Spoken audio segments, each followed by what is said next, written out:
ਸਤਿ ਸ਼੍ਰੀ ਅਕਾਲ। ਤੁਸੀਂ ਵੇਖ ਰਹੇ ਹੋ ਟੀਵੀ ਪੰਜਾਬ ਤੇ ਮੈਂ ਹਾਂ ਤੁਹਾਡੇ ਨਾਲ ਇੰਦਰਪ੍ਰੀਤ ਕੌਰ ਸੰਗੇੜਾ। ਇਸ ਪ੍ਰੋਗਰਾਮ ਵਿੱਚ ਗੱਲਬਾਤ ਕਰਾਂਗੇ ਅਮਰੀਕਾ ਦੀਆਂ तमाम ਖਬਰਾਂ ਦੀ ਜਿਹੜੀਆਂ ਅੱਜ ਦਾ ਦਿਨ ਸਾਹਮਣੇ ਆਈਆਂ। ਸੋ ਨਜ਼ਰ ਮਾਰਦੇ ਹਾਂ ਅਮਰੀਕਾ ਦੇ ਵਿੱਚ ਅੱਜ ਦਾ ਦਿਨ ਕੀ ਗੁਜ਼ਰਿਆ ਖਾਸ। ਅਮਰੀਕਾ ਦੀਆਂ 4 ਥਾਵਾਂ ਦੇ ਉੱਪਰ ਗੋਲੀਆਂ ਚੱਲਣ ਦਾ ਮਾਮਲਾ ਸਾਹਮਣੇ ਹੈ, ਜਿਸ ਵਿੱਚ ਕਈ ਜਾਣਿਆਂ ਦੀ ਮੌਤ ਤੇ ਕਈ ਜਾਣੇ ਜ਼ਖਮੀ ਦੱਸੇ ਜਾ ਰਹੇ ਨੇ। ਈਸਟਰ ਵੀਕਐਂਡ ਦੌਰਾਨ ਅਲੱਗ-ਅਲੱਗ ਥਾਵਾਂ ਦੇ ਉੱਪਰ ਇਹ ਗੋਲੀਆਂ ਚੱਲੀਆਂ। ਇਸ ਦੇ ਨਾਲ ਹੀ ਚਰਚਾ ਇਸ ਗੱਲ ਨੂੰ ਲੈ ਕੇ ਵੀ ਹੋ ਰਹੀ ਹੈ ਕਿ ਬਾਈਡਨ ਪ੍ਰਸ਼ਾਸਨ ਵੱਲੋਂ ਪਿਛਲੇ ਦਿਨੀ ਹੀ ਇੱਕ ਸਖਤ ਤੇ ਵੱਡਾ ਐਲਾਨ ਕੀਤਾ ਗਿਆ ਸੀ ਤਾਂ ਕਿ ਗੋਲੀਬਾਰੀ ਦੀਆਂ ਘਟਨਾਵਾਂ ਨੂੰ ਕਾਬੂ ਵਿੱਚ ਕੀਤਾ ਜਾ ਸਕੇ, ਇਸ ਦੇ ਉੱਪਰ ਵਿਰਾਮ ਲਗਾਇਆ ਜਾਵੇ। ਪਰ ਫਿਰ ਵੀ ਲਗਾਤਾਰ ਅਮਰੀਕਾ ਤੋਂ ਗੋਲੀਬਾਰੀ ਦੇ ਮਾਮਲੇ ਸਾਹਮਣੇ ਆ ਰਹੇ ਨੇ। ਅਮਰੀਕਾ ਤੋਂ ਈਸਟਰ ਵੀਕਐਂਡ ਦੌਰਾਨ 4 ਵੱਡੇ ਗੋਲੀਬਾਰੀ ਦੇ ਮਾਮਲੇ ਸਾਹਮਣੇ ਆਏ, ਜਿਨ੍ਹਾਂ ਦੀ ਪੁਲਿਸ ਵੱਲੋਂ ਜਾਂਚ ਪੜਤਾਲ ਕੀਤੀ ਜਾ ਰਹੀ ਹੈ। ਇਸ ਦੌਰਾਨ ਕਈ ਜਾਣੇ ਜ਼ਖਮੀ ਦੱਸੇ ਜਾ ਰਹੇ ਨੇ ਤੇ ਕਈਆਂ ਦੀ ਮੌਤ ਹੋ ਚੁੱਕੀ ਹੈ। ਇੱਕ ਮਾਮਲਾ ਪਿਟਸਬਰਗ ਤੋਂ ਸਾਹਮਣੇ ਆਇਆ, ਜਿੱਥੇ ਪਾਰਟੀ ਵਿੱਚ ਗੋਲੀਆਂ ਚੱਲੀਆਂ। ਇਸ ਦੌਰਾਨ 2 ਟੀਨੇਜਰਸ ਦੀ ਮੌਤ ਹੋ ਗਈ ਤੇ ਕਈ ਜਾਣੇ ਜ਼ਖਮੀ ਦੱਸੇ ਗਏ। ਦੱਸ ਦਈਏ ਕਿ ਰਾਸ਼ਟਰਪਤੀ ਜੋ ਬਾਈਡਨ ਵੱਲੋਂ ਅਜੇ ਪਿਛਲੇ ਦਿਨੀ ਹੀ ਵੱਡਾ ਐਲਾਨ ਕੀਤਾ ਗਿਆ ਸੀ, ਜਿੱਥੇ ਉਹਨਾਂ ਨੇ ਕਿਹਾ ਗਿਆ ਕਿ ਗਨ ਸੰਬੰਧੀ ਉਹਨਾਂ ਵੱਲੋਂ ਵੱਡੀਆਂ ਪਾਬੰਦੀਆਂ ਲਗਾਈਆਂ ਜਾ ਰਹੀਆਂ ਨੇ। ਉਸ ਤੋਂ ਬਾਅਦ ਵੀ ਗੋਲੀਬਾਰੀ ਦੇ ਮਾਮਲੇ ਨਹੀਂ ਰੁਕ ਰਹੇ ਤੇ ਤਾਜ਼ਾ 4 ਮਾਮਲੇ ਈਸਟਰ ਵੀਕਐਂਡ ਦੌਰਾਨ ਹੀ ਇੱਥੇ ਸਾਹਮਣੇ ਆਏ।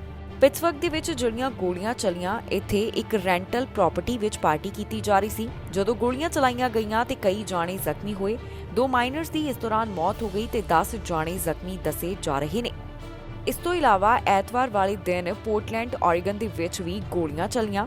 ਇਸ ਵਿੱਚ ਇੱਕ ਦੀ ਮੌਤ ਹੋ ਗਈ ਤੇ 3 ਮਾਈਨਰ ਜ਼ਖਮੀ ਦੱਸੇ ਜਾ ਰਹੇ ਨੇ, ਜਿਸ ਬਾਰੇ ਪੋਰਟਲੈਂਡ ਪੁਲਿਸ ਬਿਊਰੋ ਵੱਲੋਂ ਜਾਣਕਾਰੀ ਸਾਂਝੀ ਕੀਤੀ ਗਈ। ਬਿਊਰੋ ਵੱਲੋਂ ਸਟੇਟਮੈਂਟ ਦੇ ਵਿੱਚ ਜਾਣਕਾਰੀ ਸਾਂਝੀ ਕਰਦਿਆਂ ਦੱਸਿਆ ਗਿਆ ਕਿ ਗੋਲੀਬਾਰੀ ਦੇ ਬਾਰੇ ਉਹਨਾਂ ਨੂੰ 8:40 ਦੇ ਕਰੀਬ ਜਾਣਕਾਰੀ ਮਿਲੀ।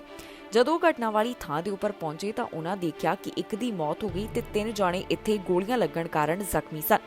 3 ਜਾਣਿਆਂ ਨੂੰ ਹਸਪਤਾਲ ਵਿੱਚ ਭਰਤੀ ਕਰਵਾਇਆ ਗਿਆ, ਜਿੱਥੇ ਇੱਕ ਦੀ ਹਾਲਤ ਕਾਫੀ ਗੰਭੀਰ ਬਣੀ ਹੋਈ ਸੀ। ਇਸ ਤੋਂ ਪਹਿਲਾਂ ਸਾਊਥ ਕੈਰੋਲੀਨਾ ਤੋਂ ਵੀ ਇੱਕ ਅਜਿਹਾ ਮਾਮਲਾ ਸਾਹਮਣੇ ਆਇਆ, ਜਿੱਥੇ ਨਾਈਟ ਕਲੱਬ ਵਿੱਚ ਗੋਲੀਆਂ ਚੱਲੀਆਂ। ਇਸ ਤੋਂ ਇਲਾਵਾ ਕੋਲੰਬੀਆ ਸੈਂਟਰ ਦੇ ਵਿੱਚ ਜਿਹੜੀਆਂ ਗੋਲੀਆਂ ਚੱਲੀਆਂ, ਉਸ ਵਿੱਚ 9 ਜਾਣੇ ਜ਼ਖਮੀ ਦੱਸੇ ਗਏ, ਜਿਸ ਬਾਰੇ ਪੁਲਿਸ ਅਜੇ ਜਾਂਚ ਪੜਤਾਲ ਕਰ ਰਹੀ ਹੈ। ਜ਼ਿਕਰਯੋਗ ਹੈ ਕਿ ਅਮਰੀਕਾ ਤੋਂ ਲਗਾਤਾਰ ਗੋਲੀਬਾਰੀ ਦੇ ਮਾਮਲੇ ਸਾਹਮਣੇ ਆ ਰਹੇ ਹਨ। ਇਹ ਸਭ ਨੂੰ ਧਿਆਨ ਵਿੱਚ ਰੱਖਦਿਆਂ ਹੀ ਬਾਈਡਨ ਪ੍ਰਸ਼ਾਸਨ ਵੱਲੋਂ ਸਖਤੀ ਕਰਨ ਦੇ ਬਾਰੇ ਐਲਾਨ ਕੀਤਾ ਗਿਆ, ਜਿੱਥੇ ਉਹਨਾਂ ਨੇ ਦੱਸਿਆ ਕਿ ਗੋਸਟ ਗਨਸ ਦੇ ਖਿਲਾਫ ਉਹਨਾਂ ਵੱਲੋਂ ਹੁਣ ਸਖਤੀ ਕੀਤੀ ਜਾਵੇਗੀ ਤਾਂ ਕਿ ਅਮਰੀਕਾ ਵਿੱਚ ਇਸ ਤਰ੍ਹਾਂ ਦੀਆਂ ਜੋ ਗੋਲੀਬਾਰੀ ਨਾਲ ਜੁੜੀਆਂ ਹੋਈਆਂ ਘਟਨਾਵਾਂ ਨੇ ਉਹਨਾਂ ਨੂੰ ਕਾਬੂ ਕੀਤਾ ਜਾ ਸਕੇ। ਦੁਨੀਆ ਦੇ ਸਭ ਤੋਂ ਅਮੀਰ ਐਲਨ ਮਸਕ ਬਿਨਾਂ ਕਰਦੇ ਰਹਿੰਦੇ ਨੇ। ਜੀ ਹਾਂ, ਉਹਨਾਂ ਕੋਲ ਖੁਦ ਦਾ ਘਰ ਨਹੀਂ ਹੈ। ਇਹ ਖੁਲਾਸਾ ਕਿਸੇ ਹੋਰ ਵੱਲੋਂ ਨਹੀਂ ਬਲਕਿ ਖੁਦ ਐਲਨ ਮਸਕ ਵੱਲੋਂ ਕੀਤਾ ਗਿਆ। ਉਹਨਾਂ ਦਾ ਕਹਿਣਾ ਹੈ ਕਿ ਜਦੋਂ ਵੀ ਉਹ ਕਿਤੇ ਜਾਂਦੇ ਨੇ, ਖਾਸ ਤੌਰ ਦੇ ਉੱਪਰ ਬੇ ਏਰੀਆ ਵਿੱਚ, ਤਾਂ ਉਹ ਇੱਥੇ ਆਪਣੇ ਦੋਸਤ ਦੇ ਘਰ ਵਿੱਚ ਰਹਿੰਦੇ ਨੇ। ਉਹ ਆਪਣੇ ਉੱਪਰ ਜ਼ਿਆਦਾ ਖਰਚਾ ਨਹੀਂ ਕਰਦੇ। ਇਹ ਵੀ ਸਾਰੀਆਂ ਗੱਲਾਂ ਉਹਨਾਂ ਵੱਲੋਂ ਖੁਦ ਸਾਂਝੀਆਂ ਕੀਤੀਆਂ ਗਈਆਂ। ਮਸਕ ਦੀ ਨੈਟ ਵਰਥ $251 ਬਿਲੀਅਨ ਹੈ। ਇਹ ਜਾਣਕਾਰੀ ਬਲੂਮਬਰਗ ਦੇ ਅਨੁਸਾਰ ਸਾਹਮਣੇ ਆਈ। ਇਸ ਤੋਂ ਇਲਾਵਾ ਮਸਕ ਨੇ ਇਹ ਵੀ ਗੱਲ ਸਾਂਝੀ ਕੀਤੀ ਹੈ ਕਿ ਉਹਨਾਂ ਕੋਲ ਆਪਣੀ ਯਾਚ ਵੀ ਨਹੀਂ ਹੈ ਤੇ ਉਹ ਛੁੱਟੀਆਂ ਦੇ ਉੱਪਰ ਵੀ ਨਹੀਂ ਜਾਂਦੇ, ਤੇ ਜੇਕਰ ਉਹਨਾਂ ਨੂੰ ਕਿਸੇ ਕੰਮ ਦੇ ਸਿਲਸਿਲੇ ਵਿੱਚ ਕਿਤੇ ਜਾਣਾ ਪਵੇ ਤਾਂ ਉਹ ਆਪਣੇ ਪਰਸਨਲ ਜੈਟ ਦੇ ਵਿੱਚ ਚਲੇ ਜਾਂਦੇ ਹਨ। ਉਹਨਾਂ ਕਿਹਾ ਕਿ ਮੇਰਾ ਰੋਜ਼ਮਰਾ ਦਾ ਖਰਚਾ ਕੋਈ ਬਹੁਤਾ ਨਹੀਂ। ਦੱਸ ਦਈਏ ਕਿ ਮਸਕ ਬਾਰੇ ਸਮੇਂ-ਸਮੇਂ ਦੇ ਉੱਪਰ ਕਈ ਤਰ੍ਹਾਂ ਦੀਆਂ ਖਬਰਾਂ ਨਿਕਲ ਕੇ ਸਾਹਮਣੇ ਆਉਂਦੀਆਂ ਰਹੀਆਂ ਨੇ।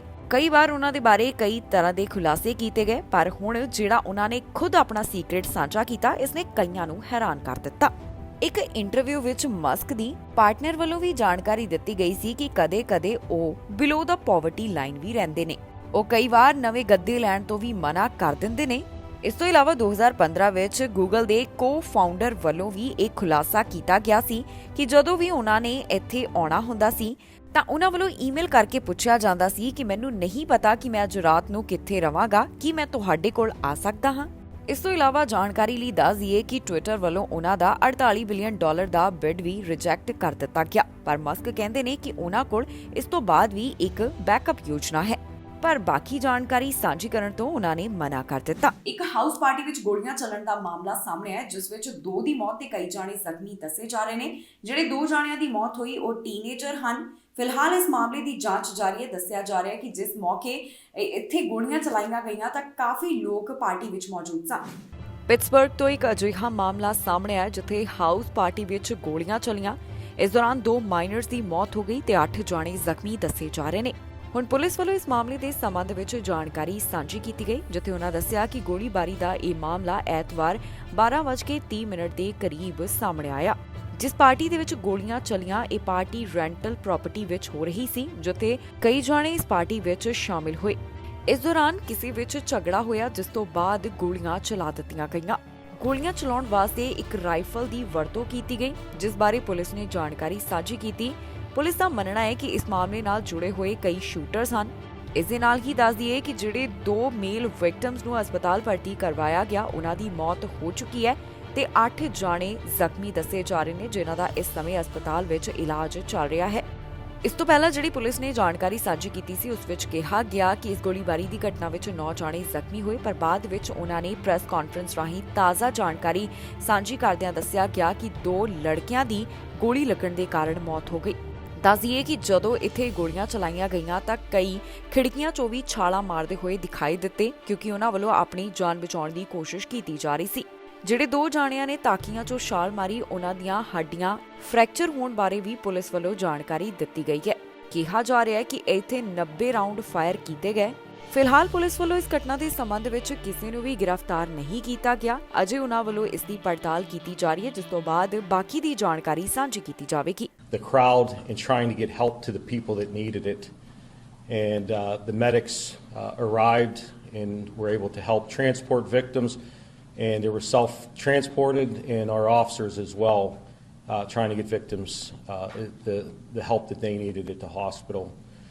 We had calls that came in for victims at various hospitals outside the city of Pittsburgh as well.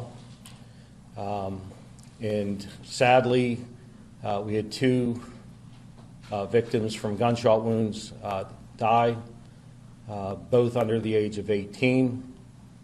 And we had an additional 8 that suffered gunshot wounds that are being treated for their injuries. And then we had additional 5 victims who were injured due to whether jumping from windows, falling down steps, or just trying to seek cover and get out of the area, and were injured. And then we had a couple more victims, one from their car being shot up, and another one from a non-injury related incident. And it's heartbreaking. I mean, here we are at Easter, and we have multiple families, 2 that won't see a loved one, others that are going to be how can you even have a holiday when your child was involved in something traumatic like this, and all the others who were at the incident. This is traumatizing to our officers who didn't heed when a call came in for multiple shots fired. And I'm talking the shot spotters came in for over 90 rounds. And we know there was a lot more than that between inside the structure and outside that. But those officers didn't heed a second.